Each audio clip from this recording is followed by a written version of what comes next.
आज के वीडियो में हम बात करेंगे कि भगवान की योजना सबसे बड़ी, बेहतर और साहसी होती है। तो एक बार की बात है, समुद्र में एक जहाज़ तूफान में फंस गया। जहाज़ नष्ट हो गया और उसमें सवार सभी यात्री डूब गए।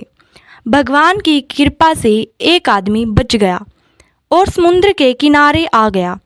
कुछ देर बाद जब उसकी आंख खुली तो उसने खुद को एक निर्जन द्वीप पर पाया। जैसे ही वह आदमी होश में आया तो उसने भगवान को प्रणाम करते हुए कहा, हे भगवान, कृपया मेरी मदद करो, कृपया मुझे कुछ मदद भेजो।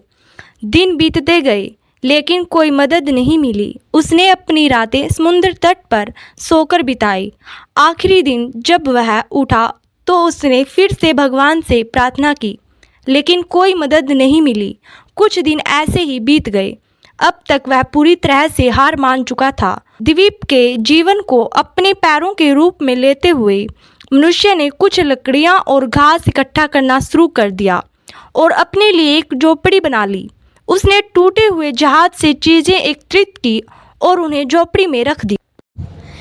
वह द्वीप पर नारियल और मछली खाकर जीवित रहने लगा। झोपड़ी में रहकर वह अपने दिन बिताने लगा। एक दिन वह आग जलाकर भोजन की तलाश में निकल पड़ा। जब वह वापस लौटा तो उसने देखा कि उसकी झोपड़ी में आग लगी हुई है। वह अपने एकमात्र आश्रय के नष्ट हो जाने से बहुत दुखी हुआ। क्रोध में उसने अपना सिर आसमान की ओर उठाया और भगवान को पुकारने लगा और बोला, हे भगवान, मैंने आपसे कहा था कि मुझे कुछ मदद भेजो, लेकिन मेरी बात नहीं सुनी। मैंने यहाँ रहने के लिए एक झोपड़ी बनाई थी और तुमने उससे भी जला दिया। तुम बहुत क्रूर थे।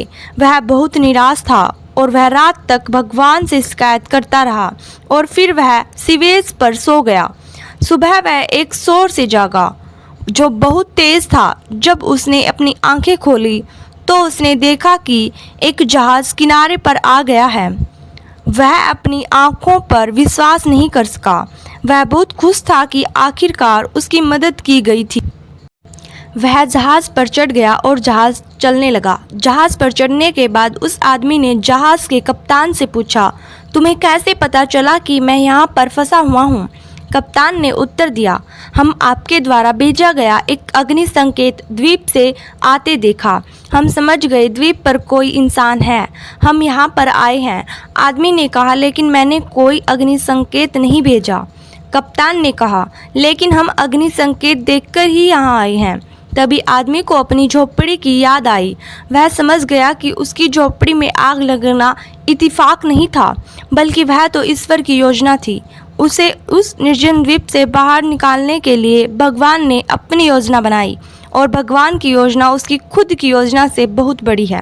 अगर हम अपने जीवन में देखें तो पाएंगे कि हम अपने जीवन में बहुत सारी योजनाएं बनाते हैं, लेकिन हम जो चाहते हैं वह नहीं होता और जो होता है वह हमारी पसंद का नहीं होता। हम हमेशा अपने सीमित दिमाग से अपने जीवन में होने वाली घटनाओं की कोशिश करते हैं तो हमारा विश्वास डगमगाने लगता है, धैर्य टूटने लगता है, उम्मीदें खत्म होने लगती हैं और हम सारा इल्ज़ाम भगवान पे लगा देते हैं, उनसे शिकायतें करते हैं, उनसे रुष्ट हो जाते हैं। जबकि ऐसे समय में भगवान पर भरोसा बनाए रखकर मुसीबत से बाहर निकलने की कोशिश करनी चाहिए, क्योंकि भगवान सब जानते हैं कि हमें खुशियाँ, गम कब, कैसे और क्यों देने चाहिए। अगर वह हमें किसी मुसीबत में डाल रहे हैं तो उस परेशानी से निकलने का रास्ता भी वह खुद बनाते हैं। मुसीबत, परेशानियां हमें कमज़ोर नहीं ताकतवर बनाती है। इसलिए बिना हिम्मत हारे हमें भगवान पर भरोसा रखते हुए अपना प्रयास करते रहना चाहिए। हमारी कोशिशें और भगवान का आशीर्वाद मिलकर हमें हर मुसीबत से बाहर निकाल सकते हैं।